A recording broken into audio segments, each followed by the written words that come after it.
Армысыздар, ардақты ағайындар, құрметті көрермендер. Бүгін біз кезекті видеомыз бастайтын боламыз.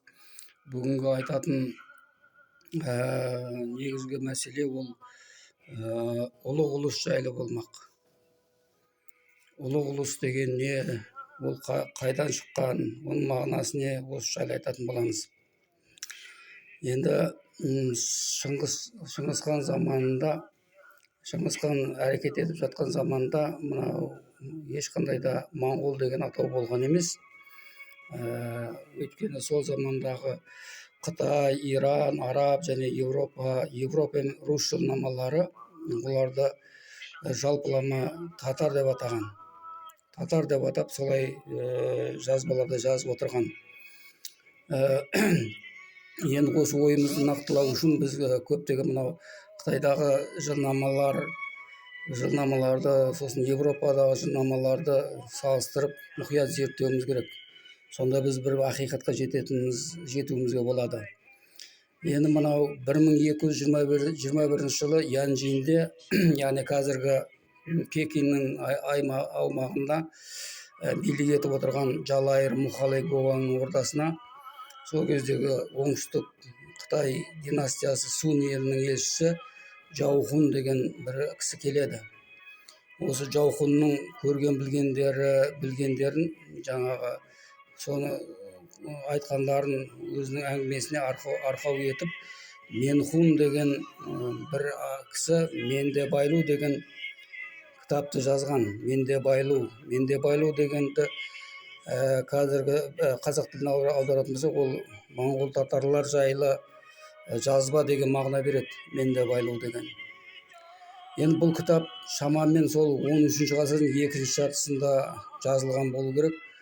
Ол жаңағы айтып отырған бірінші Мұқалай Гуаңның ордасына келген Жаухун деген елшінің көрген білгенін арқау етіп, Менхун деген адам жазған.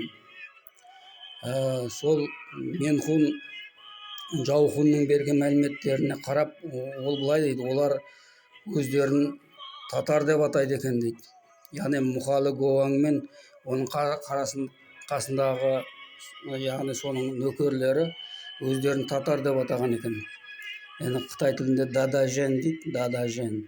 Өздерін татарларымыз деп атайды екен. Олар дейді, әлі ол кезде моңғол деген сөзді білмейді екен дейді. Олар ешқандай моңғол деген сөзді естімеген де, олар білмейді де екен ол жайлы дейді. Yani бұны айтып отырған Жаухунның берген мәліметіне сүйеніп, Менхун деген адам айтып отыр. Яғни ол заманда 1221 жылдары ешқандай да моңғол деген атау болмаған. Ол жайлы олардың өздері де бейхабар дейді, олар ондай халықтың бар екенін жайлы білмейді дейді. Енді дәл сол уақыттарда 1221 жылдары Шыңғысхан мына Хорезм жорығында жүрген болатын, Орта Азияда. Ал енді сол заманда жаңа Хорезмге келген кезде олар моңғол деген атпен келмеген. Ол кездегі тарихшылардың нақты сол заманда жазылған құжаттарда да олар татар деп атаған. Жаңағы сол заманда мына Жалалиддин сұлтан, Хорезм сұлтаны болған Жалалиддиннің жеке хатшысы болған Шихабиддин ан-Насави деген. Сол жаңағы өзінің кітабында тек татар деп жазады. Және Шыңғысхан татарлардың ханы деп атаған. Яғни Хорезмге келген сол кездегі шығыстан келген халық, қалың әскер татарлар деп аталған. Олар моңғолдар деп аталмаған ол кезде әлі. Сол замандағы саяхатшылардың бірі Якут әл-Хамави деген кісі болған. Ол да өзінің кітабында айтады. Мен дейді 1219 жылы Үргеніште болдым дейді. Мен кетіп қалғаннан кейін дейді 2 жылдан кейін Хорезмді түріктердің бір бұтағы болып саналатын татарлар жаулап алды дейді. Татарлар дейді. Ол жерде оның кітабында мүлдем моңғол деген сөз жоқ. Содан кейін сол замандарда солармен замандас болып келетін мынау арабтың тарихшысы Камал фит тарих деген кітап жазған Ибн әл-Асир деген кісі де өзінің кітабында тек татар деген атауды біледі, солай жазады. Және татарларды түріктердің бір бұтағы деп санайды ол да. Және ол да Шыңғысхан сол татарлардың ханы деп жазған өзінің кітабында. Камали фит тарих деген кітабында, яғни түгел толық тарих деген кітап қой енді. Ал енді содан кейінгі жазылған Жамиғат Тауарих Рашидаддин Жамиғат Таурихында да айтады, олар бастапқыда солай татар деген атпен танымал болды дейді. Татар деген атпен танымал болды бастапқыда дейді. Ал енді мынау Хорезмнің сұлтаны Алаэддин Мұхаммед те, оның баласы Жалаледдин сұлтан да ешқандай моңғол деген халықпен соғысқан емес, олар татарлармен соғысқан. Ал енді Рашидаддин жаңағы мынау Жамиғат Тауарихта Жалаледдин сұлтанның 1231 жылы ислам мемлекеттерінің патшаларына жазған хатының түп нұсқасын келтіреді. Сонда былай деп жазылған: Жалаледдиннің хаты. Жалаледдин айтады: мына келе жатқан татарлардың беті жаман дейді. Олар қазір Жейхуннан өтіп жатыр. Әскері сансыз көп. Егер маған желкілдеген туымен бір қосын әскер бермесеңіздер, қалқан болып тұрған мен құлаймын. Егер мен құласам, сіздердің жағдайларыңызда мүшкіл болады деп айналасындағы мұсылман елдерінің патшаларына сондай хат жолдаған. Бірақ ешқандай да мұсылман патшалары Жалаледдинге ешқандай жауап қайтарған емес, оған көмек те берген емес. Сонда жаңағы хаттың түп нұсқасында тек татар деп аталған. Ол жерде моңғол деген сөз кездеспейді. Содан кейін 1236 жылы мынау шығыс Европа, Русьтен шығыс Европаға барған, мына Батый хан барған кезде, 150 мың шерікпен жорыққа шыққан кезде, сол замандағы Русь пен шығыс Европаның жылнамаларында да тек қана татар деп жазылған. Ол жерде ешқандай моңғол деген сөз жоқ. Мына Русьте жазылған Лаврентьев жылнамасы мен Ипатьев жылнамаларында да сондай татар деп аталған. Сонда Ипатьев жылнамасында былай деп жазады: «Приде неслыханная рать, безбожные маовитяне, реку мы татарве, придоша на землю половецкую» деп жазылған. Сонда жаңағы шығыс жақтан татар деп аталатын тайпалар половецтердің жеріне келді дейді. Ол кезде жаңағы орыстар Половецкое поле деп, мынау қазіргі Днепр, Дон, Еділ бойындағы жазық даланы, Қырым жағындағы жазық даланы атайтын болған Половецкое поле деп. Сол Половецкое полеге жаңағы шығыс жақтан татарлар келді деп жазады. Ол жерде де ешқандай моңғол деген атау аталмаған. Енді сол жаңағы жоғары жақта айттық қой біз, мына Мұхалигованың, Жалайыр Мұхалигованың ордасына Жаухун деген Сун елінің елшісі келген деп жоғарыда айттық. Сол кісі айтады: мен дейді олардың жарлықтарын, бұйрықтарын, сосын қатынас қағаздарын өз көзіммен көрдім дейді. Олар өздерін ұлы династия деп атайды екен дейді.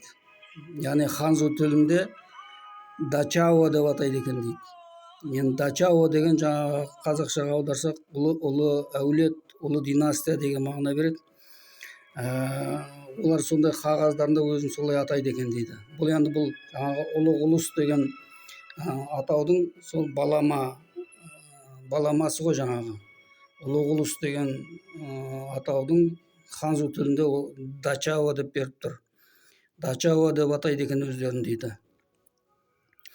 Енді олардың сол замандарда олар өздерін татар деп те, моңғол деп те атаған емес өздерін.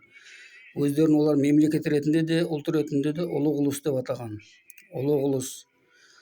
Мысалы мынау ханзулар өздерінің елін Джунго деп атайды ғой. Джунго деген орталық өлке деген сөз. яғни орталық мемлекет, орталық ел деген мағына береді Джунго деген. Олар өздерінің дүниенің ортасы бізбіз деп санаған, және өздерін біз және басқалар деп қарайтын болған айналасындағы халықтарға. Сондықтан өздерінің орталық ел деп атаған, Джунго деп. Сол сияқты Шыңғысхан да өзінің заманында өзінің елін ұлы ұлыс деп атаған. Оның басқадай ешқандай жаңағы атауы жоқ, тек ұлы ұлыс деп аталған.